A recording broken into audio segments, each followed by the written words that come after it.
Dear colleagues, professors, lecturers, researchers, all attendees, good morning, good afternoon.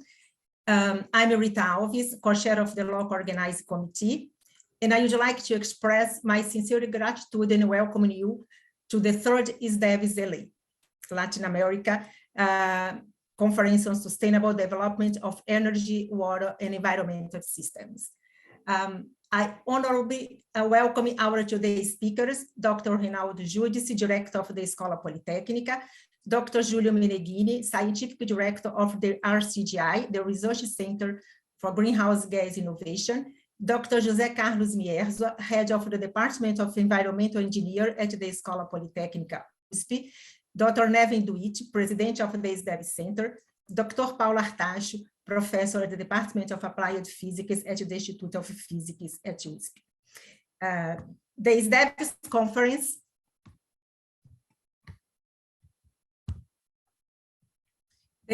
Conference accounts for the 17 editions for the main conference in Europe, 5 editions in Southeast Europe, and 3 editions in Latin America. The SDEWES Conference are dedicated to improvement and dissemination of knowledge on methods, policies, and technologies for sustainable development by decoupling growth from natural resources and replacing them by knowledge-based economy, taking into account its economy, environmental, and social pillars. Thus, it's my hope that the third SDEWES LA would be able to achieve its objective and provide an effective forum for academics, researchers, and practitioners to advance in knowledge, research, and technology for sustainable development. The focal drive of this conference is to exchange ideas, and by participating in this exchange, it is hoped that all parties who may benefit from the conference can apply it and manage activities in their area. It is pleasing to note that the agenda of this conference covers a wide range of interesting topics related to all theoretical and practice aspects of sustainable development. My deepest gratitude goes to the main organizers of this conference, the University of Zagreb, the Instituto Superior Técnico, the Universidade de São Paulo, and the SDEWES Center. All to the Scientific Advisory Board, to the organizing committees, to institutions and companies for their sponsorship, and to the participants coming from 25 countries, 50 cities, and more than 55 universities, institutes, and companies. To Dr. Luis Colai, who is co-chairing the local organizing committee with me, and to the volunteers who have directly and indirectly supported the success of this conference.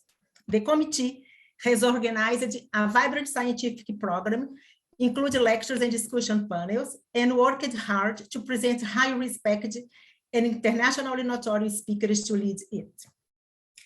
The papers submitted as archival may be candidates for publications in special issues of several partner journals, among them Renewable and Sustainable Energy Reviews, Applied Energy, Renewable Energy, Journal of Environmental Management, Energy, Clean, Technology and Environment Policy, and so on, and also to the Journal of Sustainable Development of Energy, Water, and Environmental System, whose editor-in-chief is Professor Nevin Duit from the SDEWES Center. It's a journal from the SDEWES Center.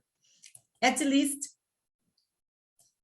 I wish you a very productive conference with exciting and encouraging discussions and exchange of knowledge concerning the sustainable development. Have you all a successful and enjoyable conference. Thanks. Thank you, everybody.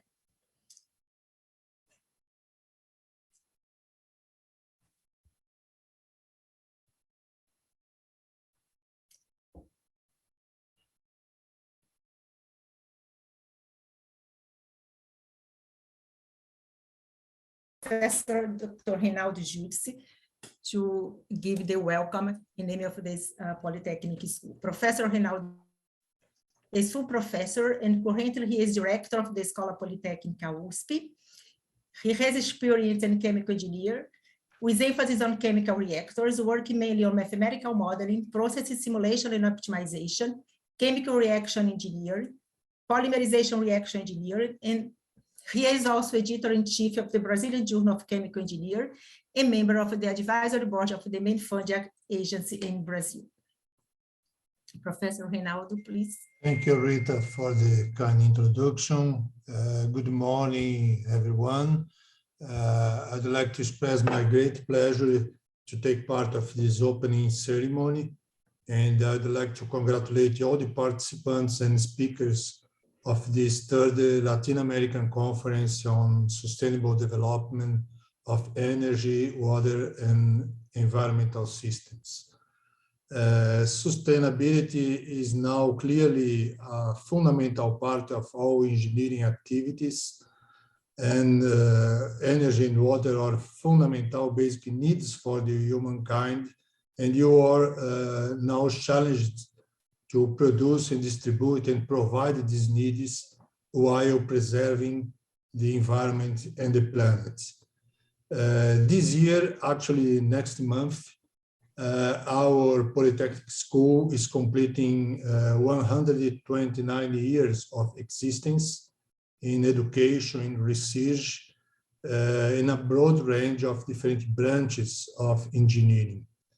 As one of the oldest and the leading engineering schools in Brazil, Polytechnic School of the University of São Paulo is genuinely interested in effectively contribute to the discussions, studies, and in seeking and proposing solutions for this today fundamental problem, the sustainable development. It's actually part of our mission, the mission of our school. In our school, we have several research groups working on sustainable development. Just to mention a few of them, the school hosts a multidisciplinary center for studies on greenhouse gases, including capture and reuse of CO2.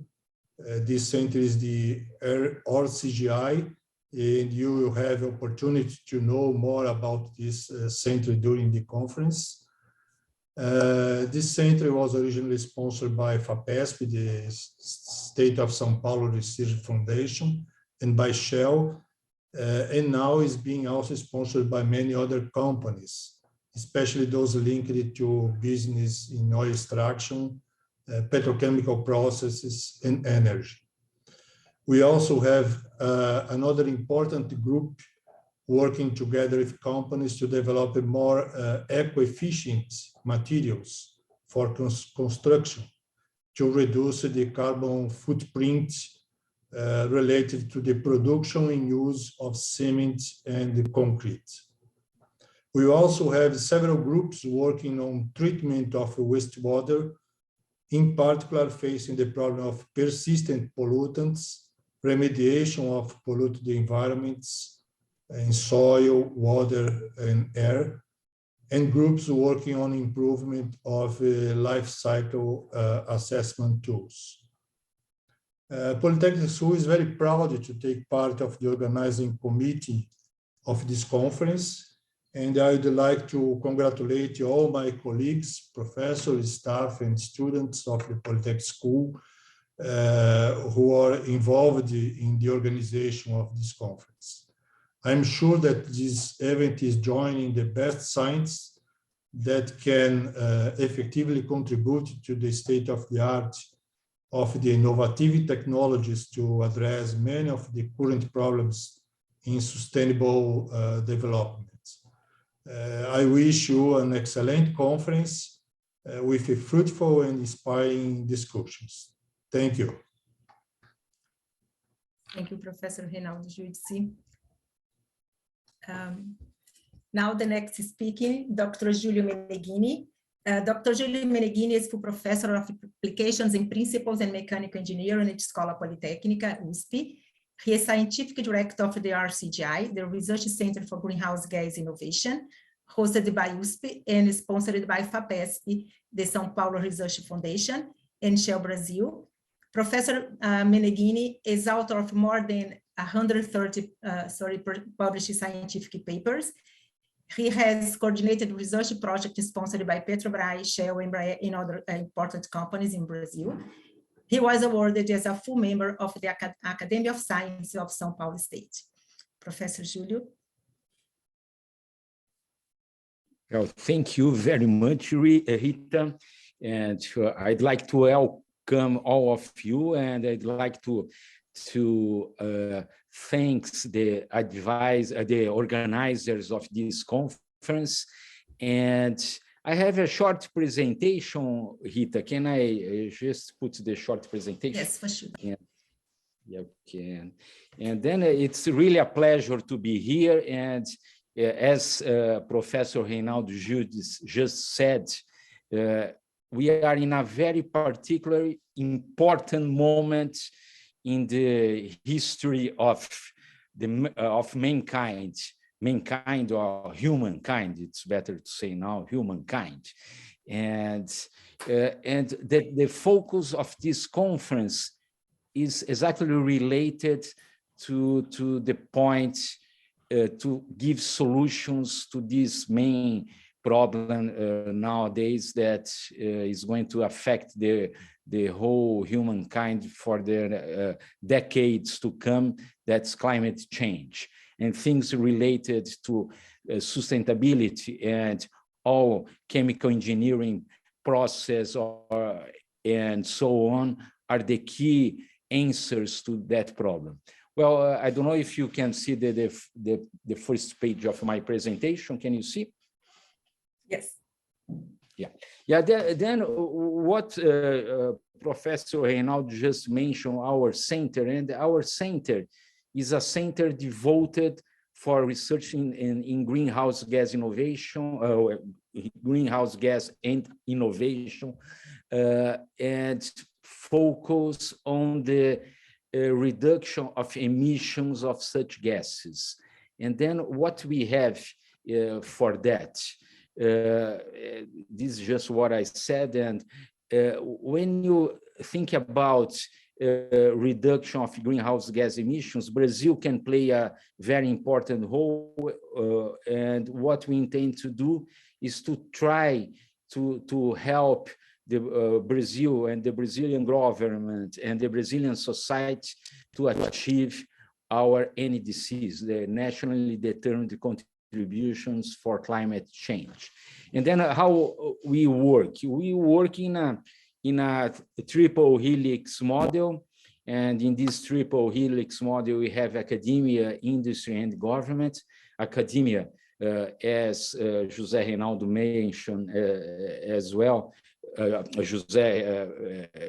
Reinaldo Judes just mentioned, academia, we are hosted at the Escola Politécnica of University of São Paulo, and we are hosted, our headquarters are at the Escola Politécnica, and we also included many other units of University of São Paulo and other universities in Brazil as well. And as Reinaldo mentioned, the industry, we have Shell, we started with Shell, but we have now Repsol, Sinopec, we have Petronas, Eneva, that's a Brazilian energy company, and other companies to start working with us now. Our current budget, considering the past 6 years, and the budget that we are still spending is about 250 million reais. It's about $50 million US, a little bit less than $10 million US per year. And when we talk about government, it's FAPESP, it's São Paulo Research Funding Agency. And just some very big numbers about our center. We have 69 research academic members of staff and plus postdocs and PhD students and so on. And then these are the numbers from last year's. We have patents that were applied. Rita Alves is the author of one of the patents.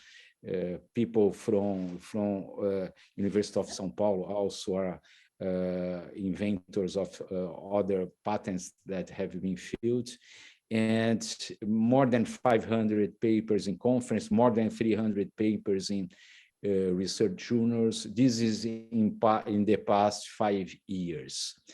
And regarding the composition of our center, we have now 70% of males and 30% of female. And when we talk about this number, we are trying to improve the number of female researchers working in our center, having some sort of inclusion program being developed. And we have more than 10% of researchers coming from abroad, from different countries in the world and different continents. And if we talk about that number, 69 academic members of staff, and if we add the others, the postdocs and so on, it goes to a number that it's close to 400. And then we, all the projects that we have, currently we are starting the 77th project. We had 36 projects that have already been concluded, and another more than 42 projects that are still running, and some that are starting now. And all those programs, they have to have a clear link with the Sustainable Development Goals of the United Nations. And then if we take those 76 projects that were concluded or are still running, we have the SDG 13 and 7 are the ones that are most correlated, and climate action for sure, and affordable and clean energy. But apart from those SDGs, all others, in some sense, we have the projects have been some sort of correlation with them. And as talking about the Brazilian NDCs, we had as a NDC before COP26 to become carbon neutral by 2060 and to have a reduction by 40% in 2030. This changed after COP26, and then we are going to become carbon neutral by 2050 and becoming 50% reduction by 2030. This is a change, and even though in Brazil we have a lot of problems, a climate issue that must be attacked, the problem with deforestation, that something must be done to enforce the law, we increased the NDCs and the target to become carbon neutral. And if we talk about routes to Brazil become carbon neutral, in our center we divide in two main routes. One of them is on land, and the other of them is offshore. And then starting with the on land routes for Brazil to become carbon neutral, it's clear that Brazil must employ all the opportunities that we have, and few people know that Brazil releases pure CO2 at huge numbers just from one sector of the Brazilian industry, that's the ethanol production.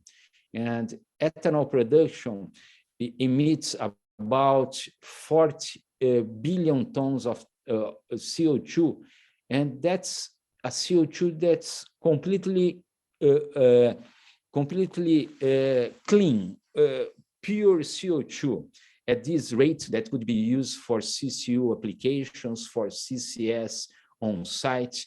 And then if we use that route and try to capture the CO2 from the ethanol production and produce synthetic fuel, and together we remove diesel and other fossil fuels from the production of ethanol, and also from the fertilization, the fertilizers. If you remove and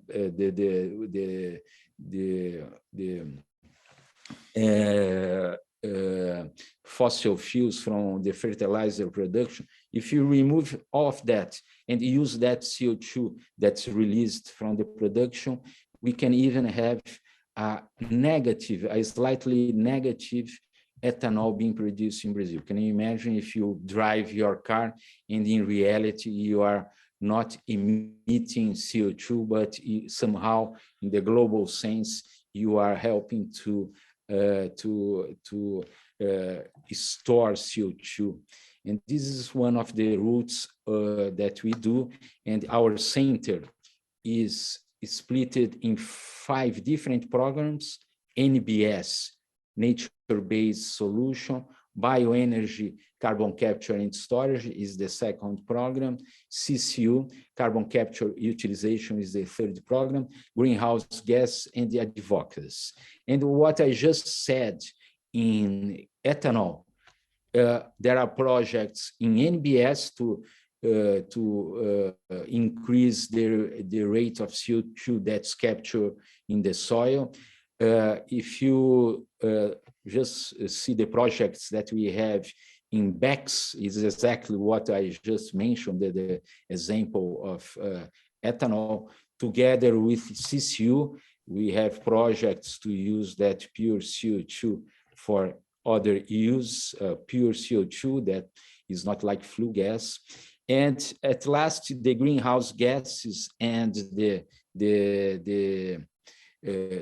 program that is main focusing on finding ways of engineering, using engineering to mechanical engineering process to, for instance, to reduce the emission of greenhouse gas in big compressors using topology optimizations.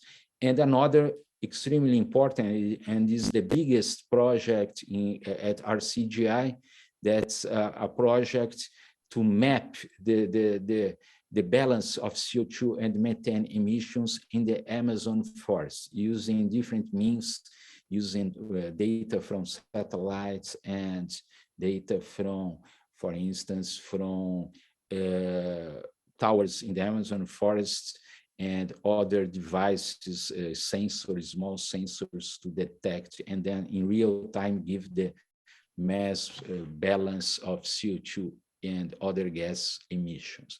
And at last, the advocacy program is the program that gives you, that tries to wrap up all those previous 4 programs in a sense that gives the social perception and all the legal and standardization programs related to greenhouse gas. And just to finalize, together with the routes onshore, there are routes offshore that a new center also sponsored by FAPESP and Shell that probably is going to start its activities next year and is going to work with those routes related to wind energy, offshore wind energy production, to do CCS offshore, to produce other chemical compounds like methanol or ammonia offshore, using all the potential and all the natural gas and oil that comes from our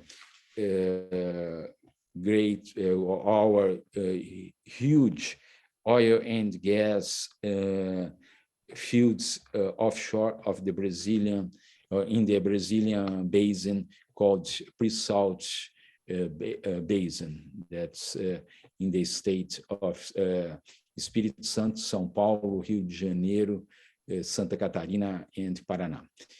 And these are just an overview of some innovations that we did in our center, and all those information you can find in our web page. These are the partner institutions of Rcgi, not only companies, but the colleges of University of São Paulo and colleges and universities that are not that are not part of University of São Paulo, together with the collaborations that we have with the Sustainable Gas Institute at Imperial College, CSTAR, that's an NSF center. We have an NSF center-to-center collaboration with CSTAR, and another one with POETS, that are two centers sponsored by the National Science Foundation in the US that has an agreement with us. And this is what I just mentioned. And thank you all, and you are very welcome. And thank you for inviting me for this presentation. And my wishes are that you all have a very, very productive event this week. Thank you, Rita. Thank you, Julio. And now we have a pleasure to invite Professor José Carlos Mierza. Dr. José Carlos Mierza is professor and head of the Department of Environmental Engineering at the Escola Politécnica USP. He has experience in the area of project and process of water and wastewater treatment systems, water conservation and reuse, and membrane separation technology. His current research line is related to modification of polymeric membranes for application in water and effluent treatment, and ceramic membranes for the separation of methane and carbon dioxide. Professor Mierza has a collaboration with the School of Engineering and Applied Science. Please, Professor Mierza. Thank you very much, Rita. I would like to greet to everyone. Good morning. I will share my presentation with you. Please, Rita, just tell me, can you see my presentation?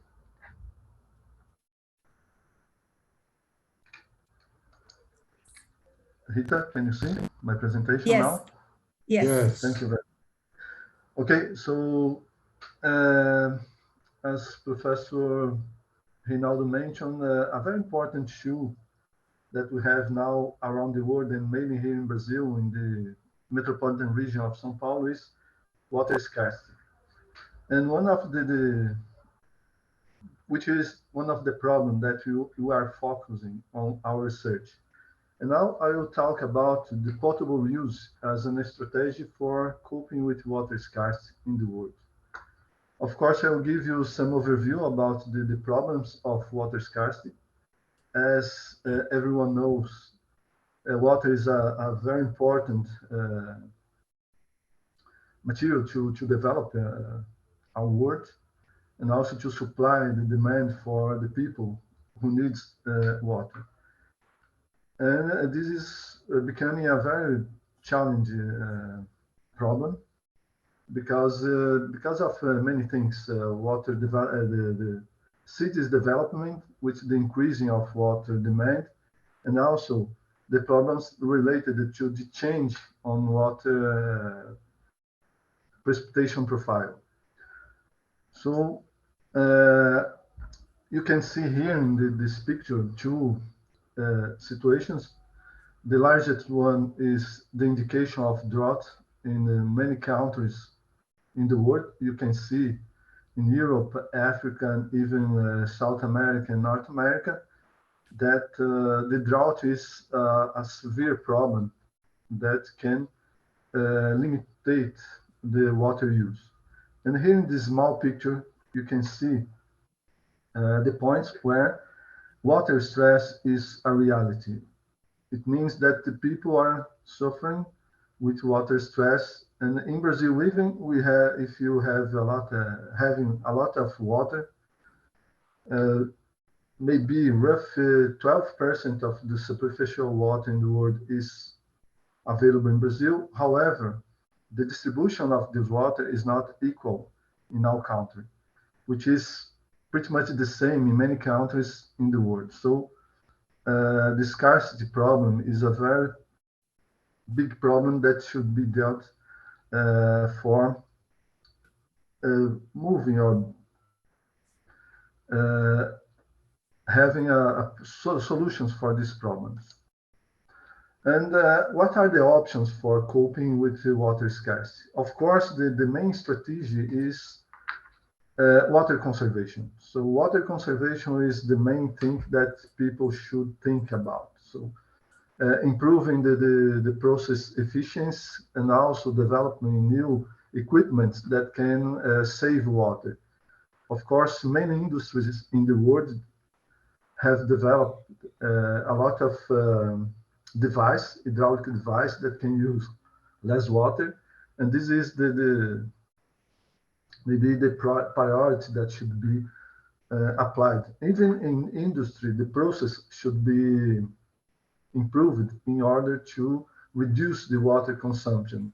We had worked some time ago with this subject, developing new ways to use the water for industries, and we got a lot of good results. Even some process, the reduction of close is 60% of the water consumption, just improving the process developed at that industry. So water conservation, I think, is a very important tool that we can be used for coping with problems with water scarcity. And the second option is water reuse. Water reuse is discussed all around the world, mainly for some non-potable reuse or non-potable activities or non-potable use of the water, mainly for toilet flushing, irrigation, and cleaning of equipment, cars, and things like that. And more recently, people are also focusing on potable reuse. So what are the main drivers that can direct to one or other option for reuse, non-potable or potable reuse? That is the main focus of my presentation. The first one is what we should consider when we are trying to develop a non-potable reuse scheme.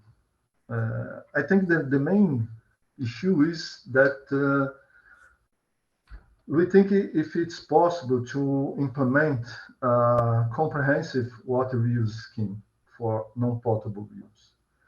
And in that sense, we should also consider which sector or which economical sector we should prioritize. And of course, what is needed to implement a water reuse scheme. Of course, we need to talk about or think about the potential demand, which is the users, if the demand is concentrated or distributed. The reuse water quality standards that should be maybe obtained for the treatment. And in this sense, depending on the quality standards, you need to improve or to implement the correct technologies for obtaining such quality. And I think one of the biggest issues related to non-potable use is the distribution system. Because if you want to implement a comprehensive water reuse scheme, you need to have the distribution system. And this system is, or this part of the system is the most expensive systems that we have. Maybe if you consider the distribution of drinking water, maybe the distribution system in complex regions like metropolitan regions, the cost could represent 8% of the total cost for the production of drinking water. I mean, treatment and distribution. Only the distribution represents almost 8% of the total cost. Then this is a very important issue. And when we consider different conditions, maybe in metropolitan regions, you can see here some metropolitan regions. In the up left, you have the São Paulo metropolitan region, and the right, you have the Berlin in Germany, and also in Los Angeles, California. You see a very urbanized areas where the distribution or the consumption of non-potable water is very widespread. So to implement a system for water use, in this case, non-potable use, you need to have a secondary line for distribution this water, which will cost a lot of money.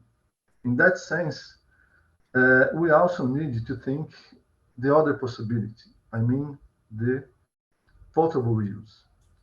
So the non-potable use have some limiting factors, like the demands are most distributed, high costs to implement the distribution system, treated effluent quality issues, because there is a lack of legislation to drive or to establish the quality parameters for reuse water, and of course, the technological innovation that should be implemented in many countries.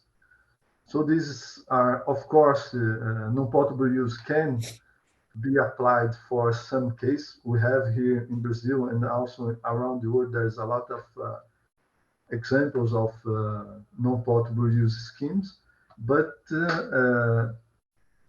this type of reuse scheme is very limited, considering the demand of water for these concentrated urban regions. So in that sense, we have in another way factors that can motivate or can move into potable use. So non-potable use can cost a lot. It's of course the money that would be expended for implementation of distribution system. It's possible to implement new technologies for assuring the quality of water for potable consumption. The use of such technologies make possible to implement a planned reuse scheme, and what is happening in many countries around the world.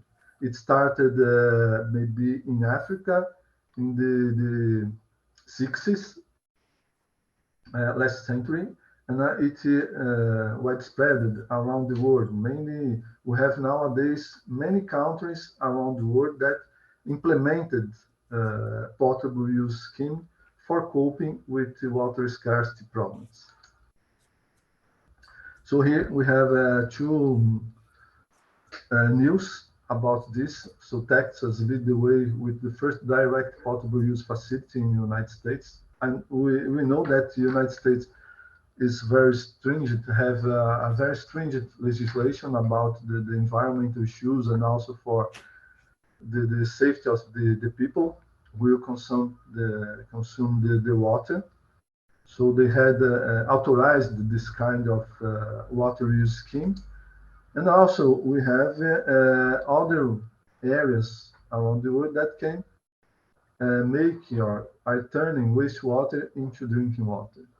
Mainly during the last dry season that we have, like in 2014, 2016, in Australia, Brazil, South Africa, and so on.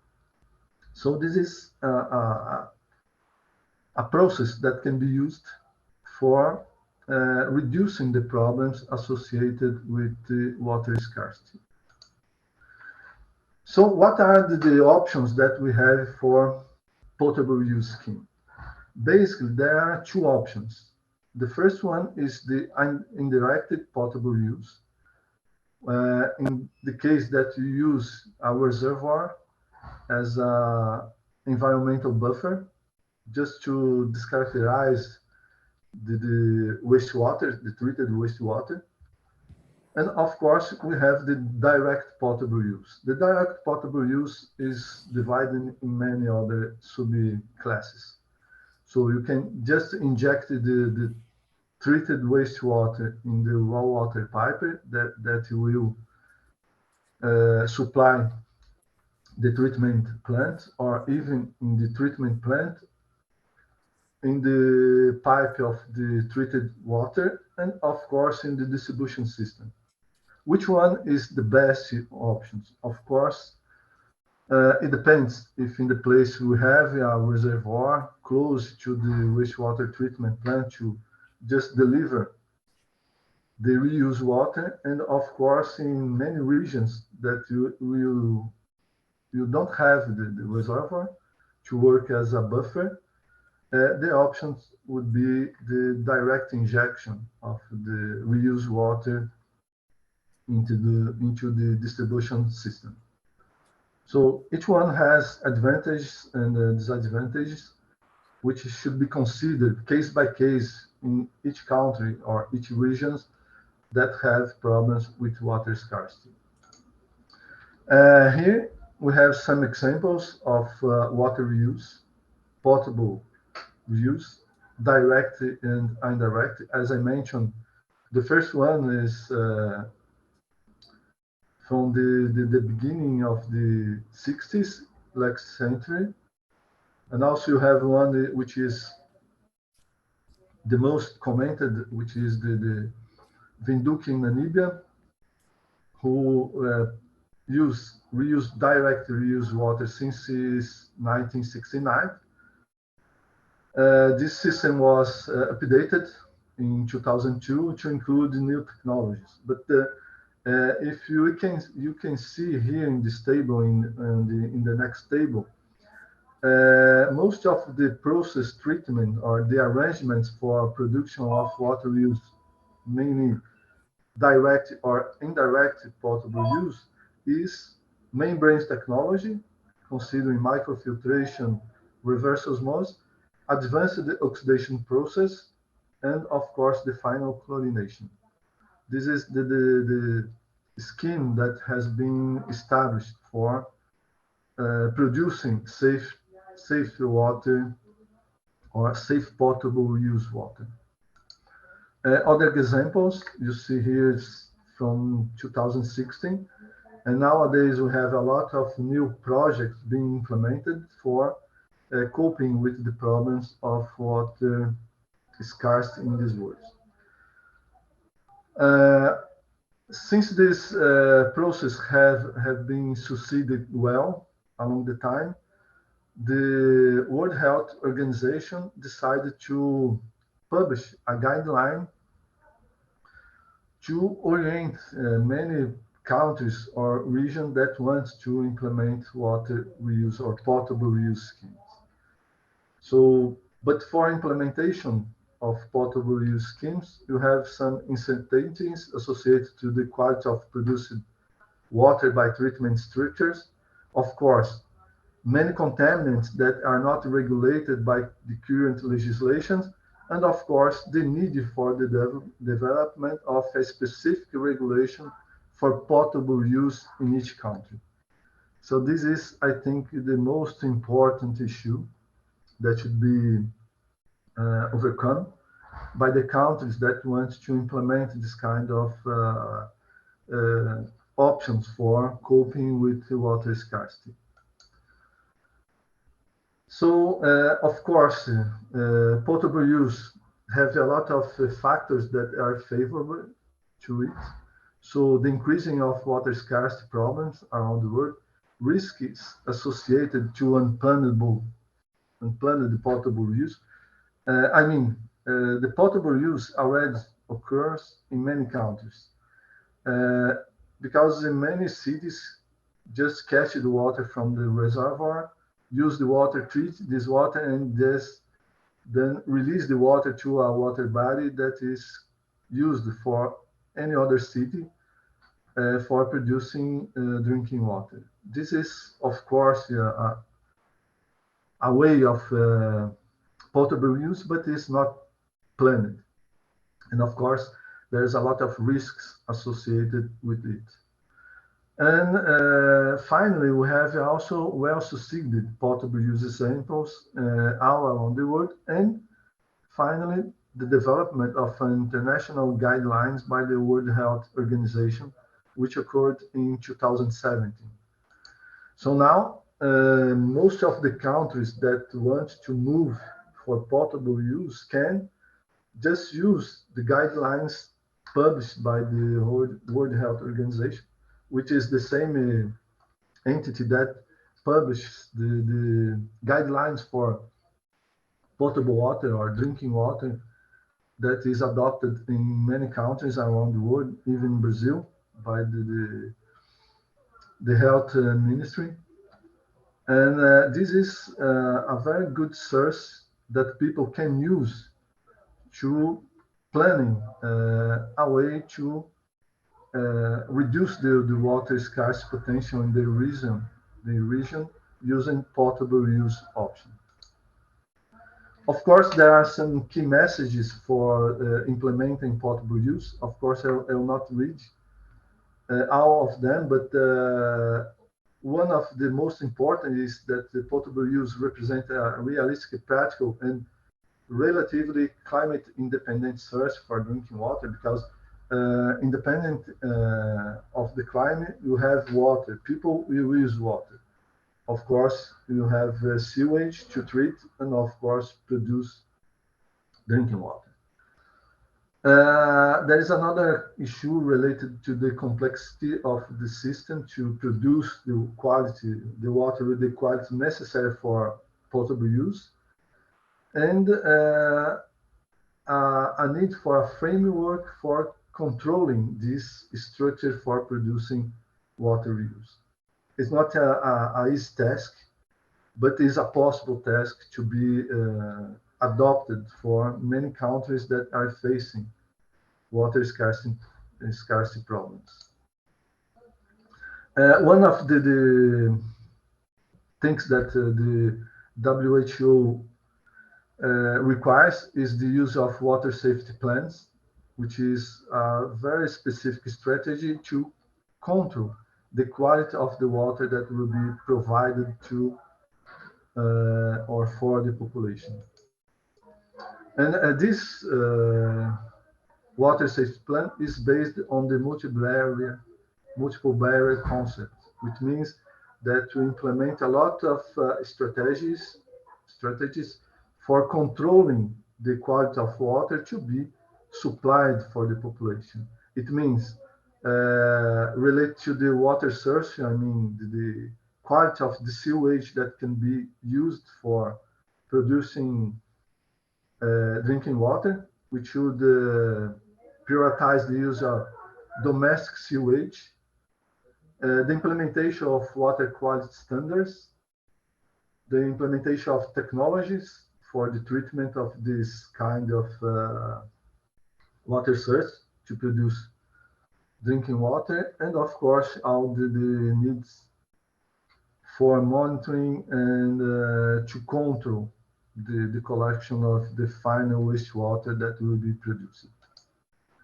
And here is some other key messages from the WHO for implementing water reuse schemes, which is the main or the most important is the presence of enteric pathogens that presents high risks for potable use schemes, and of course the contaminants or the emerging contaminants like pharmaceuticals and personal care products that should be present in nanograms or micrograms per liter. So the structure for implementing the water reuse schemes should be all devised in order to assure that the water that we provide by to the population is adequate for potable consumption.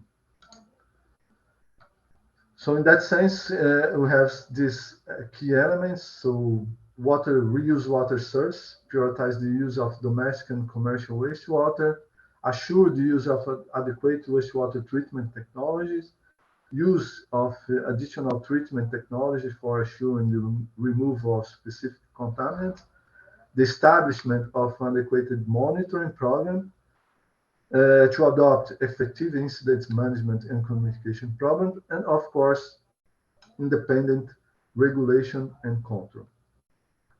This system should be regulated by different organizations than the ones that produce the potable reused water. And in the sense of technology treatment, we have here a basic scheme for establishing the barriers to remove specific class of contaminants. So you have dissolved organic and inorganic substance, dissolved organic, suspended solid, microorganisms. So you can use the traditional wastewater treatment, secondary biological, associated with micro or ultrafiltration, or even MBR system, reverse osmosis, advanced oxidation process, and of course the chemical adjustment. This is the basic scheme that has been applied in many countries for the implementation of potable use, being direct or indirect. And here, this picture shows just some examples of regions that had been implemented potable use scheme or have been studied potable use strategies. And I will focus here, of course, in Brazil.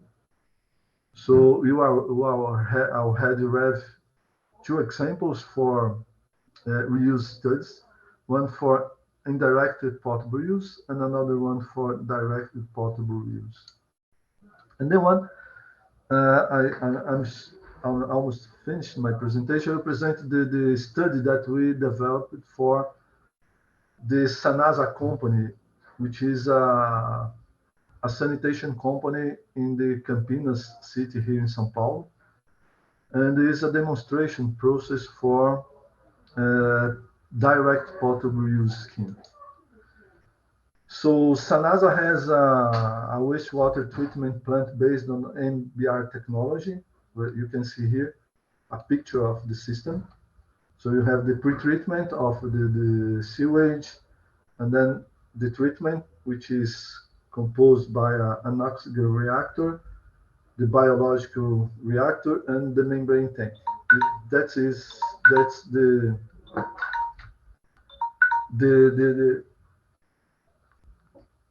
treatment, the sewage treatment. And we developed a study here at USP to evaluate different treatment arrangements for potable water production at this sewage treatment plant. Here is a flow chart of our pilot plant study, which we developed a way to test 5 different technologies for independently or combined, each one. So we have the sewage from the treated sewage for the MBR comes to this pilot plant and can pass through a reverse osmosis system, an advanced oxidation process, activated carbon absorption, and we have tried also the biological activated carbon. Here's the picture of the pilot plant. This pilot plant operated by 1 year almost. And here we have the results for the best configuration that we reached.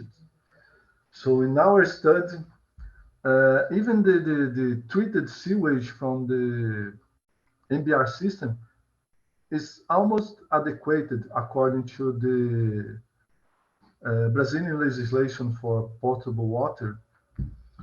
All the parameters from the sewage is in accordance to this legislation. The only 2 parameters that are not in agreement is the heterotrophic bacteria and apparent color.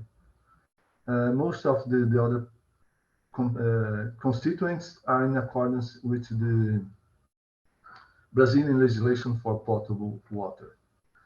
And of course, the treated water, based on this best configuration, address all the parameters. We also evaluated the estrogenic and androgenic tests for the treated water, and none of the samples presented indication of estrogenic effect or androgenic effect. But this system that we use was the only one that did not present chemical toxicity for the final water after chlorination. Most of the other arrangements that we tested presented chemical toxicity for the final water quality. So the best configuration, as it has been used around the world, is reverse osmosis oxidation, UV peroxide oxidation, and final chlorination. And my final considerations regarding this subject, there are many well-succeeded potable use experiments around the world or experience. And of course, countries that are facing water scarcity problem can consider this option to minimize water stress effects in their regions. And the technological development can assure the production of safe drinking water using treated wastewater. But of course, it's necessary to amplify the discussion about the potential of potable use for coping with the water scarcity in specific regions. So that's my presentation. Thank you very much for the audience. And Rita, it's up to you. Thank you, Professor Miesa. And now the next speaker, Dr. Neven Duich. Dr. Neven Duich is professor of the Department of Energy, Power Engineering, and Environment of the Faculty of Mechanical Engineering and Naval Architecture in the University of Zagreb. He is the president of the management board of the Center for Sustainable Development of Energy, Water, and Environment Systems, SDEWES Center. Professor Duich is also member of the presidency of the ADRA section of the Confucian Institute and president of the International Council of the Academies of Engineering and Technological Sciences. Please, Professor. Thank you very much, Rita, for this kind introduction. I'm very glad to be here, that we managed to organize this conference, and I'm very much sorry that I'm not in Sao Paulo now. It would be great to be together on site live, but it seems that the situation, post-COVID situation, it's quite complicated. Still, so we have to continue working online, and that will not reduce the quality of our scientific achievements. You're, I guess, all aware of the situation which is ongoing in Europe. We have a first or maybe second big war after the Second World War in Europe. And that one is also very much connected with energy situation, since most of European energy is coming from Russia.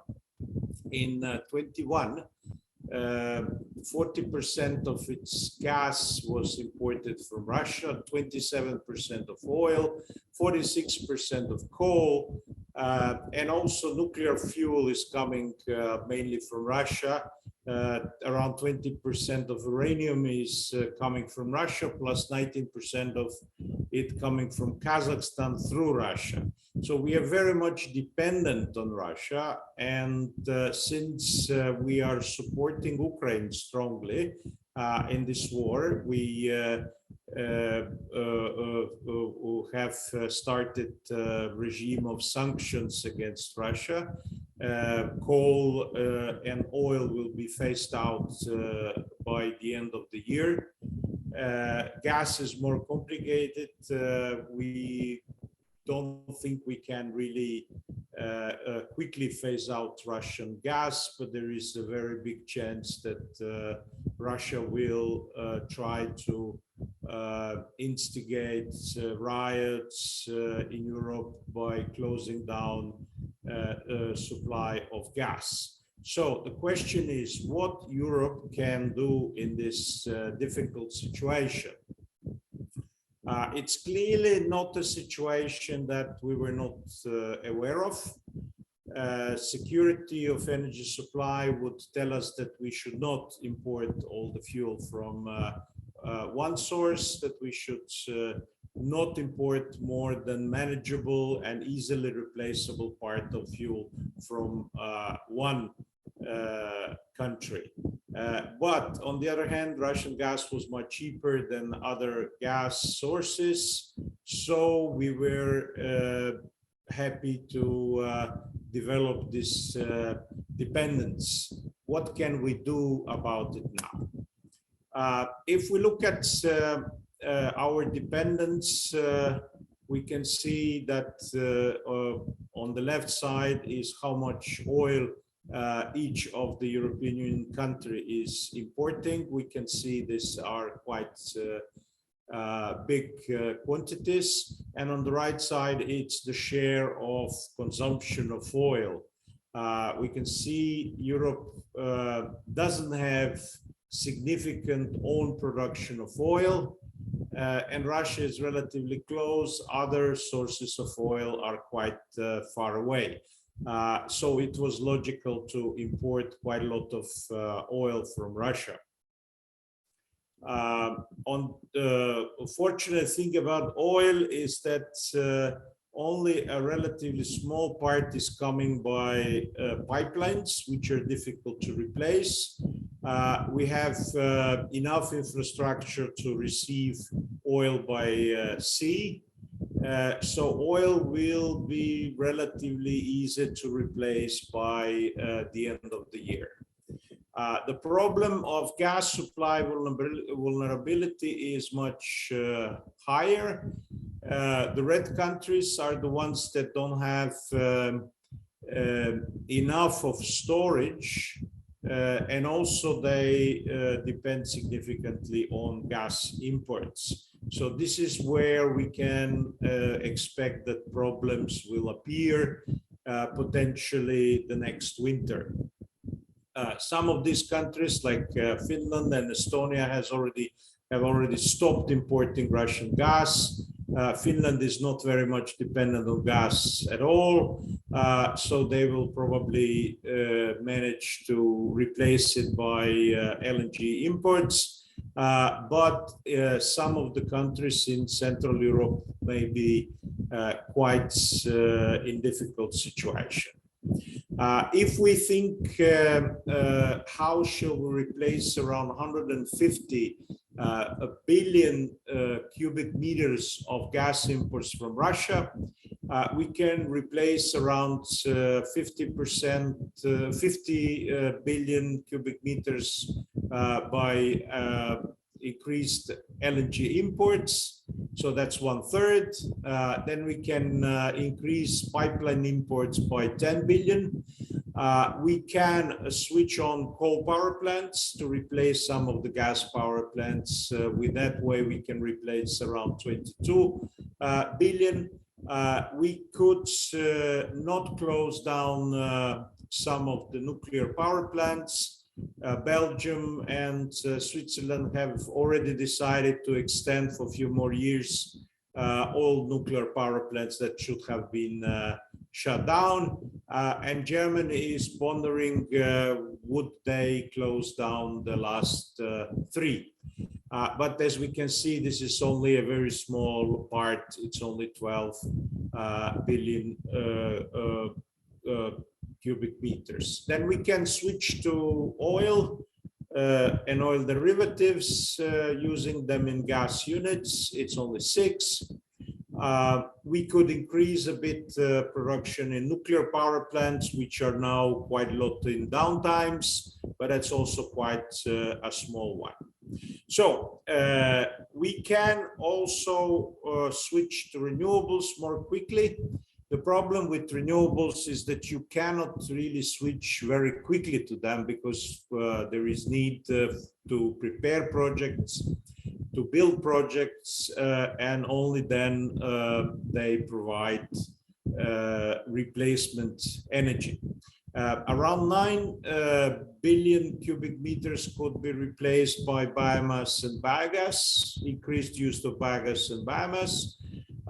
Then increased and accelerated development of wind and solar energy could save us another 5 billion.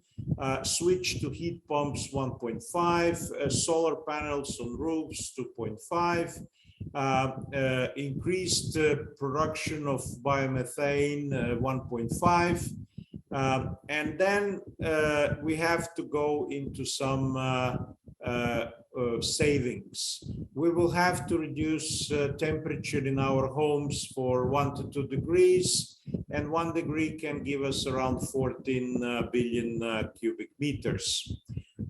We could also reduce air conditioning in summertime, and there is also a movement not to cool down under 25 degrees. So 25 degrees, it's feasible to stay, and this can save quite a lot of energy. And we are still going to be missing 13.5 billion cubic meters, which cannot be replaced next winter. So this loss will be probably handled by industry, which will reduce production, which means that we will have, of course, decreased industrial production in Europe next winter if we have a complete close of Russian gas. So to show it in a more simplified way, what the EU thinks we can do, we switch to more LNG. This is Repower EU program. We switch to more pipeline gas, renewables, energy savings, some other ways, and without any savings, reduction of temperature, we can reach up, replace around 2/3 of Russian gas. 1/3 should be done with reduction of temperature in our homes and reduction of production. So we already have very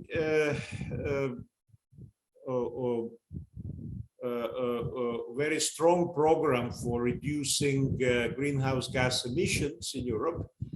We are planning to reduce them by 55% by 2030. Currently, we are planning to reach 40% of renewables in gross final demand by 2030. But the proposal of European Commission is to increase that to 45%, which is now considered very feasible. Already, we have decided to ban sales of new internal combustion engine cars by 2035. We're completely giving up on this technology, moving very quickly to electric cars, which last year made more around 20% of the market of new cars. Also, there is a proposal from European Commission to ban sales of gas boilers by 2029. They're already forbidden, de facto forbidden in as a main source of heating for new buildings since 2020.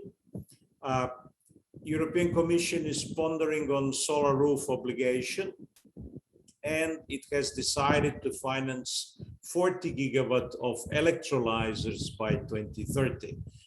So we can see that EU is doing very fast transition in the next 10 years, but the crucial next 2 winters will give us certain issues. So experts have calculated that we can probably manage to get rid of Russian gas completely by 25 by implementing the measures already planned in Fit for 55, and then additional measures like efficiency measures, switching quickly to heat pumps, and electrification of heating, switching to renewable electricity, and further increasing non-Russian gas imports via existing infrastructure. We can see that this transition will actually not be so expensive. These are the pre-crisis prices in US. So this is not European case. In Europe, natural gas was more expensive, natural gas electricity before the crisis. Now it's much more expensive, even more expensive than nuclear. Even coal is now more expensive than nuclear, but wind and solar continue to be cheapest sources of electricity. So it completely makes sense to switch very quickly towards wind and solar energy for producing of electricity. But that brings us some problems because wind and solar are variable or intermittent. How we can solve that? Well, we can build more grid interconnection. Europe is relatively well connected, but we should probably double these connections in order to use the fact that wind is always blowing somewhere, but it may be in different times. So it will blow strongly on the North Sea when it will be very peaceful in the Mediterranean, and vice versa. So we need to build more interconnections. Actually, we could think of technically a world in which we would be running only on solar energy. Then we would need very strong intercontinental interconnections. Let's say 1,000 gigawatt between Europe and America, Asia and America. Well, this would be the cheapest way to supply all our energy needs. But the problem with that approach is that this is not geopolitically feasible at the moment. Who wants to depend fully on the energy coming from some other continent without possibility to store it for at least some months? And electricity is expensive to store. So we think that the grids, the continental grids will develop in the next 10, 20 years between the countries which have a relatively compatible political system, so they can trust each other. Smaller countries which don't have trustable neighbors will be in a more difficult situation because other ways of integrating variable renewables are more expensive. They're possible, but they're more expensive. We will need flexible thermal power plants during some transitional period because currently variable renewables are something that we can balance in the cheapest way using existing thermal power plants. We don't need to build any more thermal power plants, but we can use the existing one to balance wind and solar. We need to couple wholesale markets of electricity between different countries in order to, in these continental grids, in order to make that as cheap as possible, to remove barriers. And the crucial next step in developing energy transition is to develop demand response by integration of power, heating, cooling, transport, and water systems in so-called power to X. This is quite a big challenge for all of us, but for Europe, it seems we will be learning on fly very quickly because we are currently very much under pressure. Dedicated electricity storage is expensive. It's possible, but it should be used as last resort. So if we look at this intermittency issue, yes, wind is intermittent. This is last 4 years of real wind data from Europe. But we can see it's never zero, because it always blows somewhere at the continent.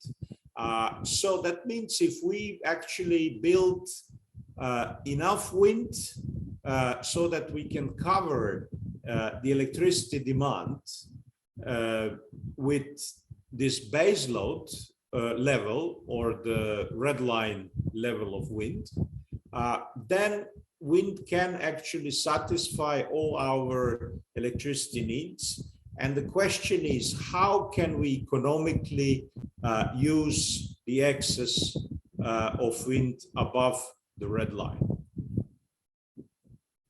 So in 20th century energy systems, they were working in the following way. You turn on the light somewhere, and there is a power plant that will increase production to cover increased demand.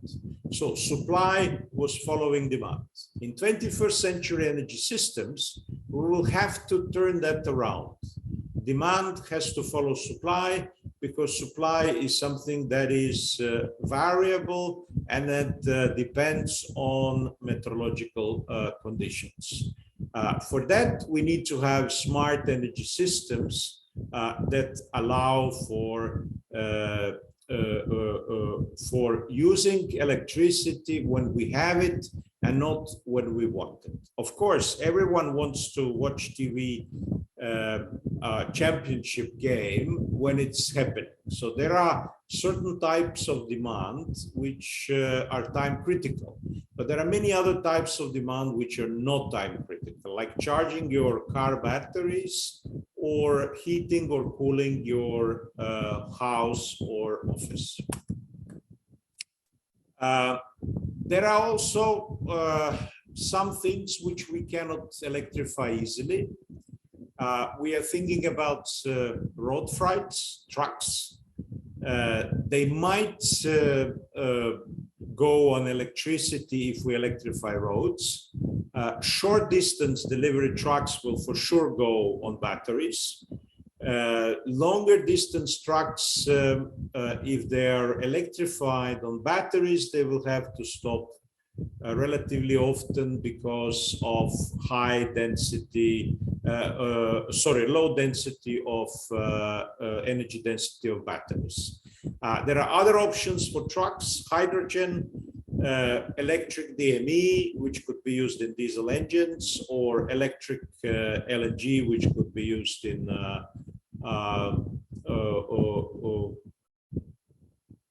some engines, and then we could also think of ammonia and several other technologies. We don't know yet which way Europe will go with trucks. Shipping and aviation cannot be fully electrified because energy density is not high enough for intercontinental flights. But we could expect that short distance flights and shipping will be electrified.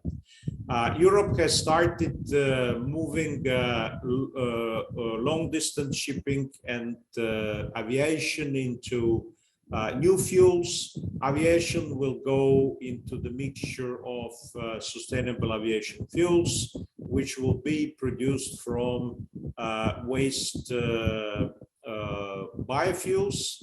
So not first generation, but second generation biofuels, and more renewable hydrogen will be used in order to produce jet fuel quality of such fuels. For shipping, there are several lines developing.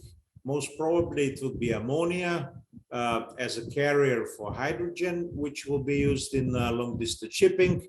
But we're also open for electric LNG and electric DME as possible fuels for future. And there are obligations that by 2030, some small amount of fuels used in international shipping and aviation are these renewable fuels. Also, high temperature processes in industry sometimes cannot be electrified, and the best solution for them will probably be hydrogen produced on spot from excess wind and solar electricity. Why hydrogen? Well, because we can do everything on a spot. We don't have to build hydrogen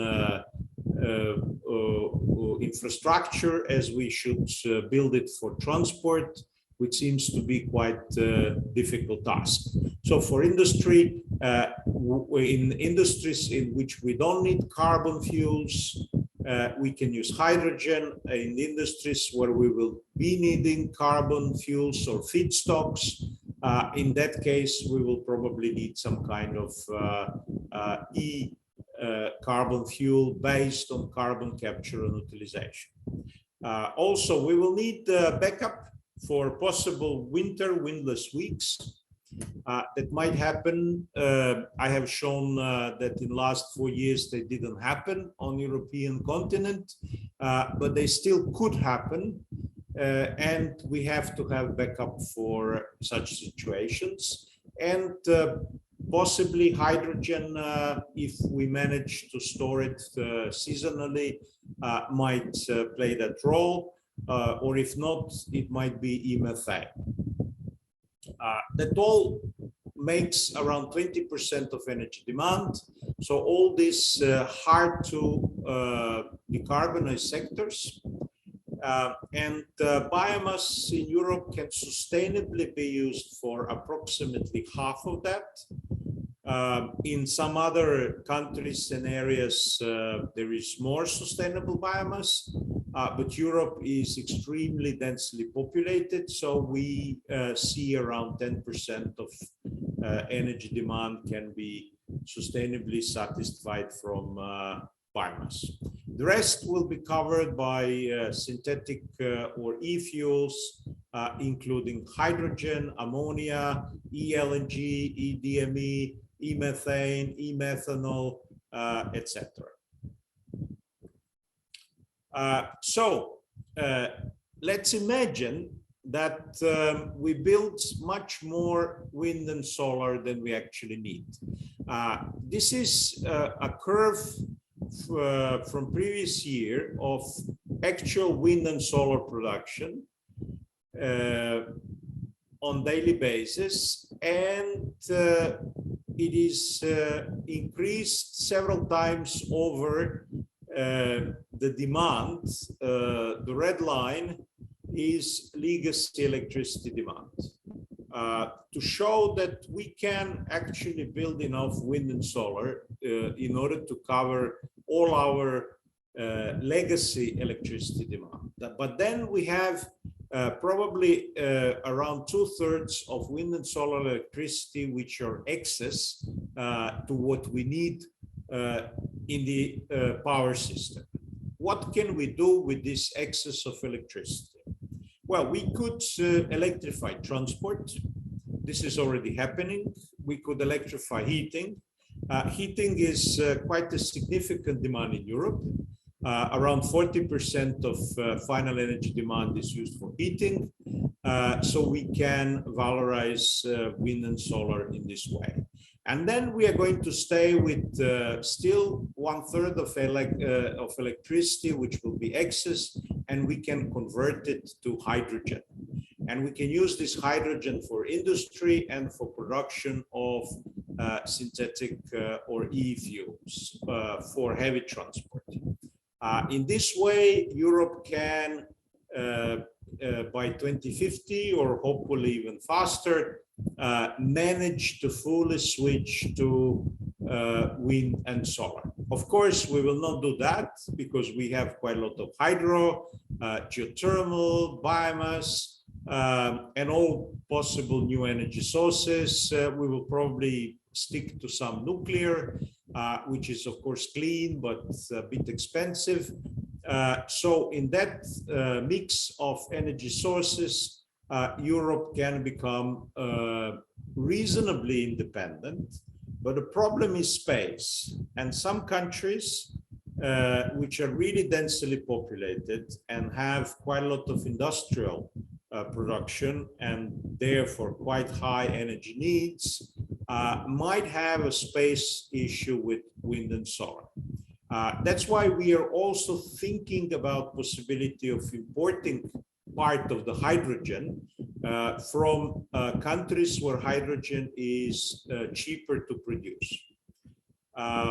Of course, we don't want to be dependent 40% from one country anymore. I hope we learned the lesson, but there are much more countries which can produce cheap hydrogen than countries that can produce cheap oil and gas.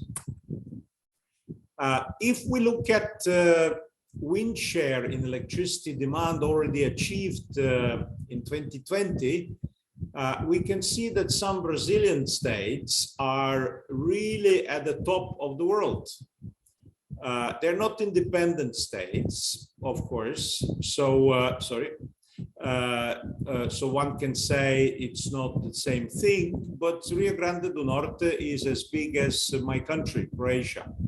And it has 300% of wind energy in its energy demand, electricity demand. So it's a huge success. And then the question is, what is Rio Grande do Norte doing with its excess of wind? It's exporting it to neighboring states, which is great. The hydro potential in Brazil, it's having its problems lately.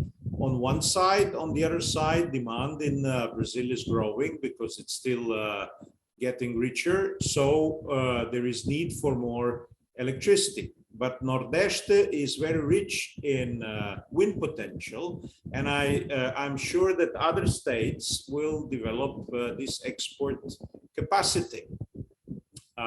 There is no need for heating in Nordeste because it's, well, it's an equatorial climate. They need some cooling, yes, quite a lot of cooling, but no heating. So where they can use the excess wind? Electric cars are not very popular in Brazil because you have alcohol, which is a very important economical part of Brazilian industrial sector. So why not hydrogen? Hydrogen is a potential to decarbonize industry quickly on one side. On the other side, it could become a significant export fuel from Brazil. We can see that there is now quite a lot of, yes, one more thing. The picture behind me, this, what you see, it's Rio Grande do Norte. It's one of the wind farms on a beautiful coast of Rio Grande do Norte. If we look at all these countries and states which are above the green line, this is significant because up to 20% of wind, it's relatively easy to integrate with conventional energy system methods. But anything above the 20%, one needs to either develop storage, demand response, or interconnections, significant interconnections. Rio Grande do Norte has is using, for example, grid interconnections, but Denmark is using a lot of demand response with power to heat, for example. So we are going to be seeing a lot of growth in these percentages in the next 10 years. And then we will be also seeing quite a lot of difficulties in integration of wind. We can also see other Latin American countries like Uruguay is the leading Latin American country with 44% of wind share. We can see also Nicaragua is doing very good, so a relatively poor country. Brazil, the whole Brazil is 9%, which is quite good, but it could be much better. Honduras, 9%, Chile, 7%, Jamaica, 7%. Then we have Argentina, Mexico, and Panama, 6%. So Latin America is doing, I would say, quite well on the wind front. Let us see with the solar front.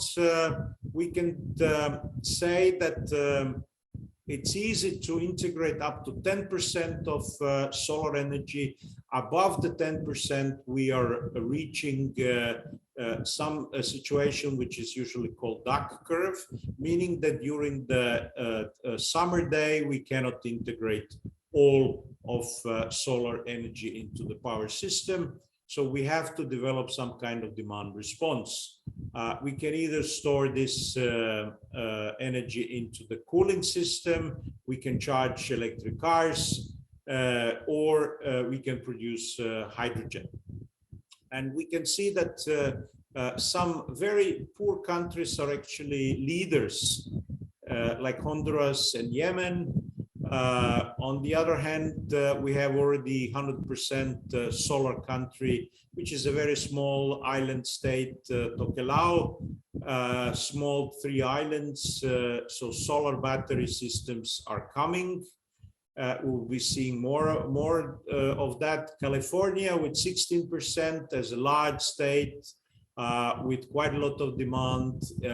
It's currently at its limits because it didn't really invest that much into demand response. But I think they will start now because otherwise they will feel the problems. Unfortunately, Brazil, which has a lot of solar potential, is not really very good here.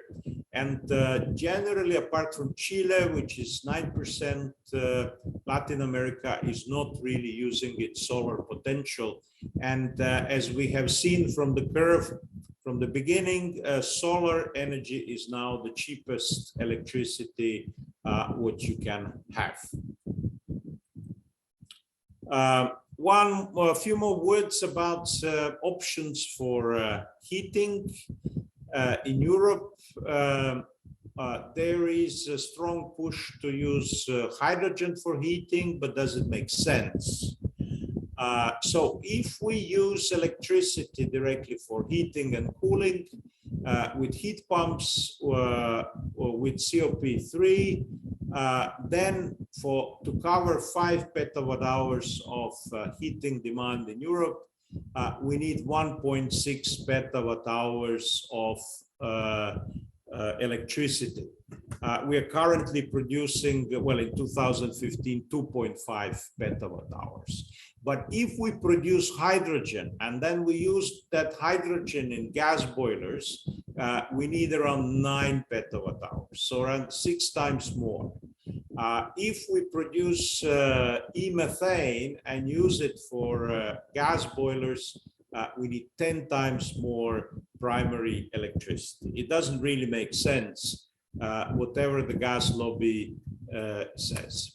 Also, when we look at transport, if we use electricity directly in electric cars, we need around 4.5 petawatt hours to fully cover electricity demand of transport.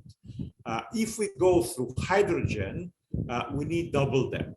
So efficiencies are not that bad here as with heating.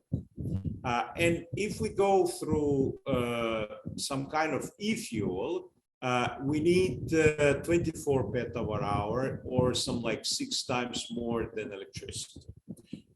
So it's obviously the best to use electricity if we can, but due to the problem of energy density of batteries, which is still rather low, we will probably need some amounts of some kind of fuels in future to power the heavy transport and the long distance transport. With this, I would like to thank you very much for this introductory address. I hope I have raised some questions. You can see that in Europe we are in a very difficult situation. We have to solve problems which we didn't solve for a long time, now very quickly. And I hope we will be discussing some of these issues at the third Latin American SDEWES in São Paulo. And I also invite you to think about the next two conferences, SDEWES conferences, which will be happening this and next year. Thank you. Thank you, Dr. Nevin.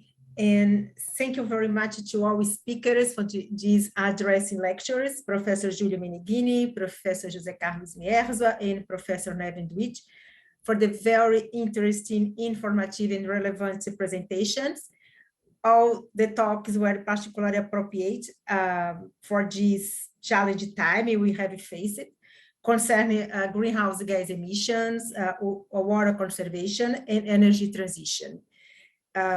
We really appreciate the time all of you took for being with us and sharing your experience. Many thanks from all of us.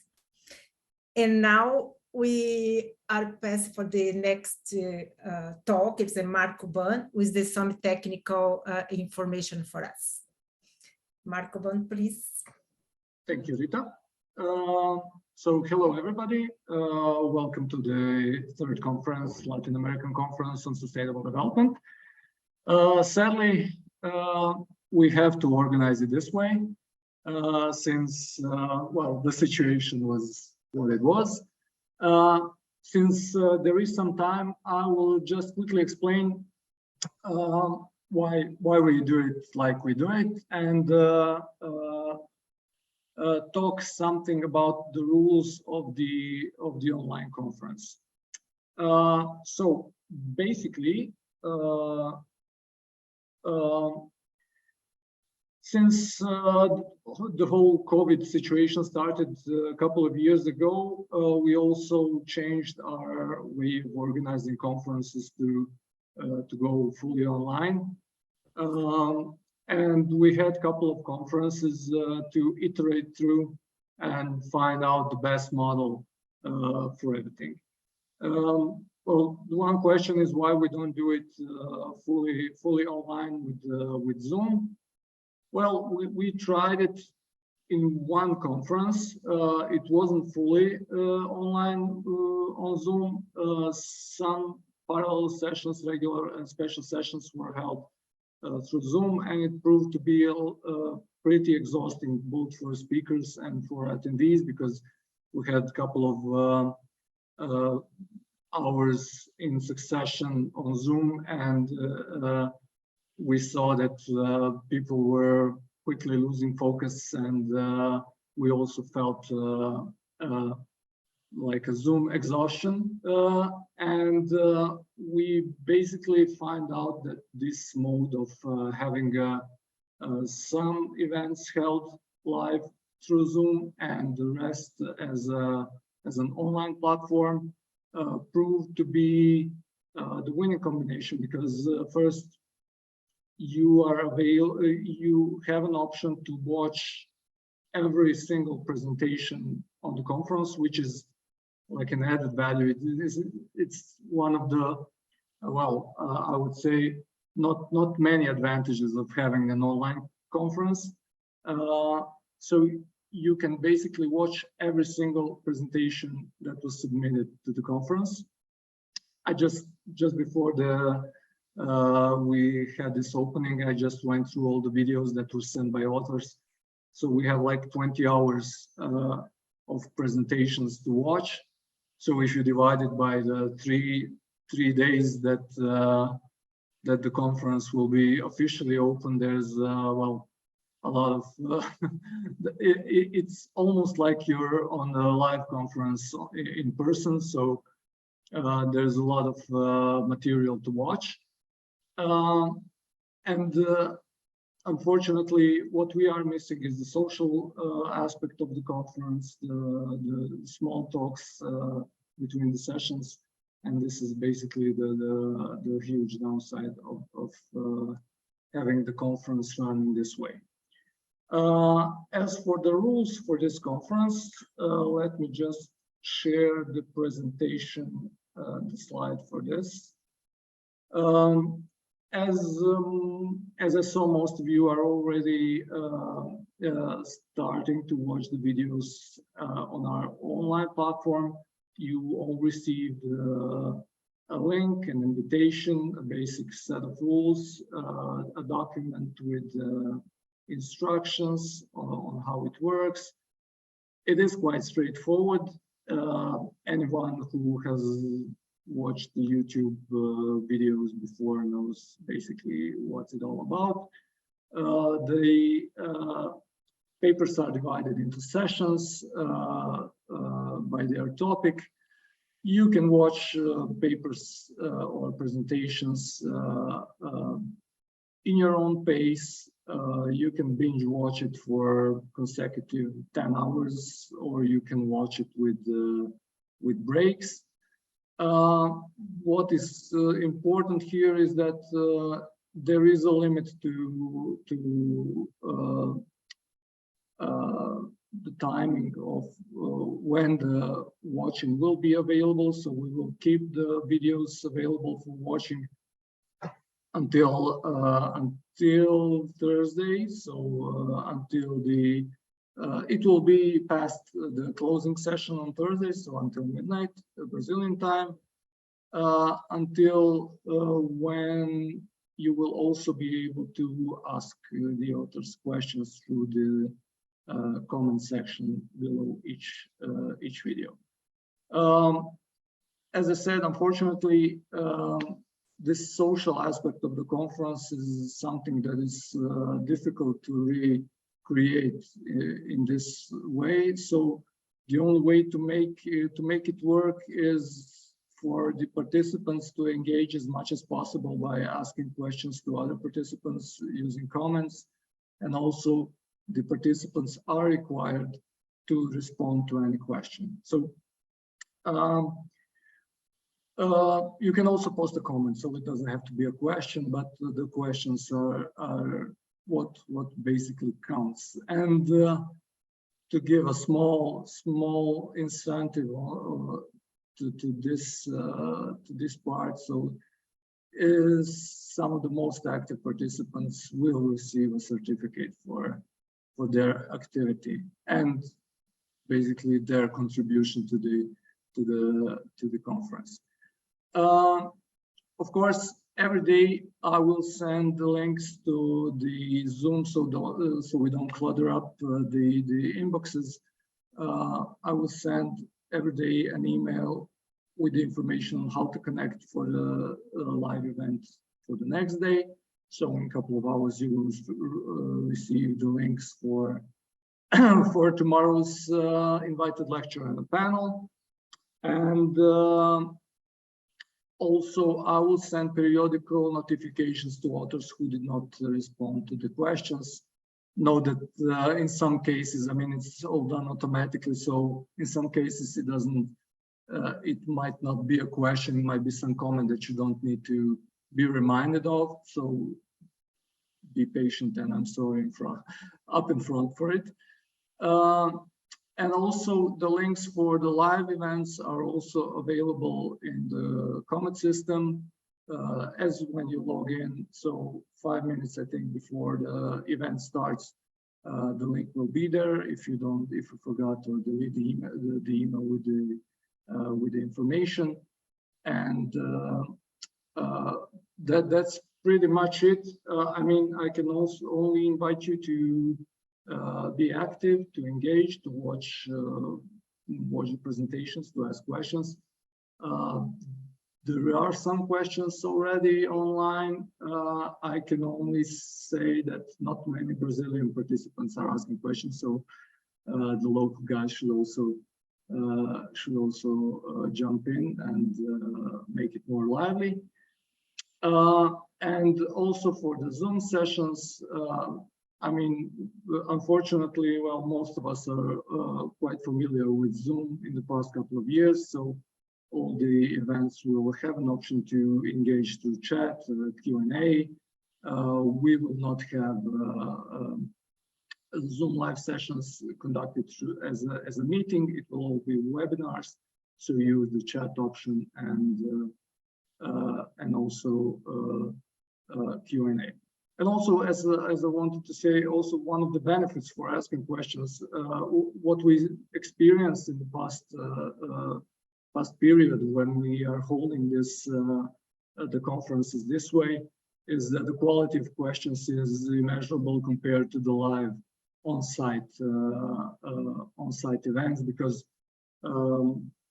participants or viewers have more time to formulate the question, and authors also have more time to think about of a quality answer, and we could see that the discussion is really of a higher quality than what you would experience in an on-site event with a 5-minute discussion available after each presentation. So use this opportunity to learn more, to ask questions, and also to answer them. And also for the real time, since we are in numerous time zones, you can check the schedule webpage on the conference to see when the specific event starts. I try to make it the time zone conversion automatical, so the default times are Brazilian or Brasilia Standard Time. But I try to use the option to convert it to your browser time. So if you are in doubt, I will also send a link to the time zone converter, also which you can use to check when is the exact time for the certain event. And the last and almost the most important part are the publishing rules. So those who have submitted their work as an archival submission. When we have the on-site event, one of the major prerequisites for being invited or being in the process of being invited to a journal special issue is that the work is presented at the conference. Since we are not obviously on site, the main rule for being eligible for the special issue selection process is that you have first, which almost all of you did, is to upload or send me your video presentation. And the second one is to be active and to answer any of the questions by the authors. Those who fail to answer questions will just not be eligible. Their paper might be included in the journal conference proceedings, but they will not be eligible for a special issue selection process. So keep it in mind.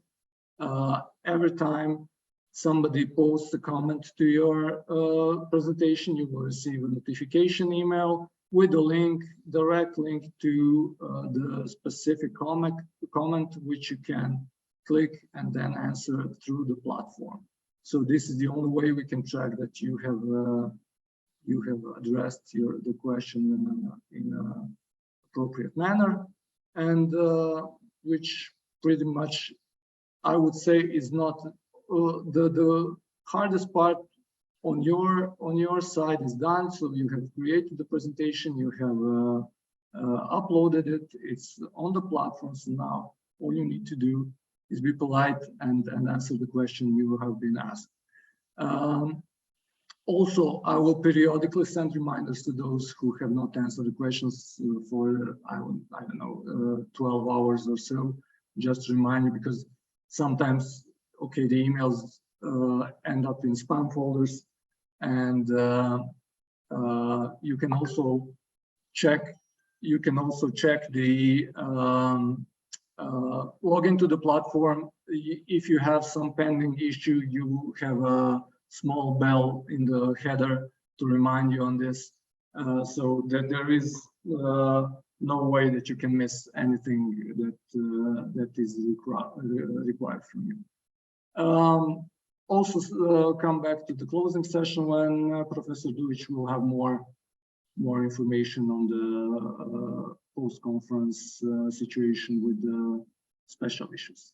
I think that's it from now. For now, from me, I think we are making good time and good progress. So I will return the word back to Rita for the next event. Thank you, Marco. I think you have a little bit time. It's good to have a break and come back at 11 with Professor Paulo lecture.